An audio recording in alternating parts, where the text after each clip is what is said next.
Sukanya Samriddhi Yojana versus mutual fund ఏది best investment option తెలుసుకుందామో. మీకు ఈ రెండింటి గురించి తెలియకపోతే దీనిపైన ఆల్రెడీ మన ఛానల్లో వీడియోస్ అయితే ఉన్నాయి, వాటిని అయితే ఒకసారి చూడండి. సుకన్య సమృద్ధి యోజనలో అట్ ప్రెజెంట్ మనకు ఇంట్రెస్ట్ రేట్ అనేది 8.2% అయితే ఉంది. మ్యూచువల్ ఫండ్ లో మనకు 12% రిటర్న్స్ వచ్చే అవకాశం అయితే ఉంటుంది. ఈ ఇంట్రెస్ట్ రేట్ అనేది గవర్నమెంట్ ఎవ్రీ క్వార్టర్ రివైజ్ చేస్తూ ఉంటుంది. ఈ రిటర్న్స్ అన్నది స్టాక్ మార్కెట్ యొక్క పర్ఫార్మెన్స్ పైన అయితే డిపెండ్ అయి ఉంటుంది. ఇక్కడ రిటర్న్స్ అన్నవి గ్యారంటీడ్, కానీ ఇక్కడ రిటర్న్స్ అన్నవి గ్యారంటీడ్ కాదు.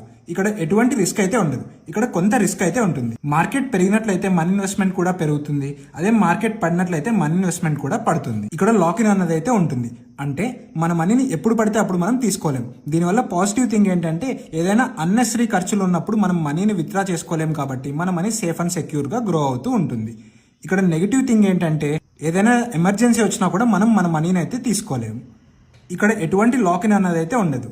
దీనివల్ల పాజిటివ్ థింగ్ ఏంటంటే మనకి ఏదైనా ఎమర్జెన్సీ వచ్చినప్పుడు మనం మనీని అయితే విత్డ్రా చేసుకొని వాడుకోవచ్చు. నెగిటివ్ థింగ్ ఏంటంటే అన్నెసరీ ఖర్చులకు మనం మనీ విత్డ్రా చేసుకొని వాడుకున్నట్లయితే ఫ్యూచర్లో మనకు మనీ ఏం మిగలకపోవచ్చు. ఫర్ ఎగ్జాంపుల్, మీరు ఒక 1,50,000 ఎవ్రీ ఇయర్ ఇన్వెస్ట్ చేస్తున్నట్లయితే సుకన్య సమృద్ధి యోజనలో 21 ఇయర్స్ తర్వాత మన దగ్గర 69 lakh రూపీస్ అయితే ఉంటాయి.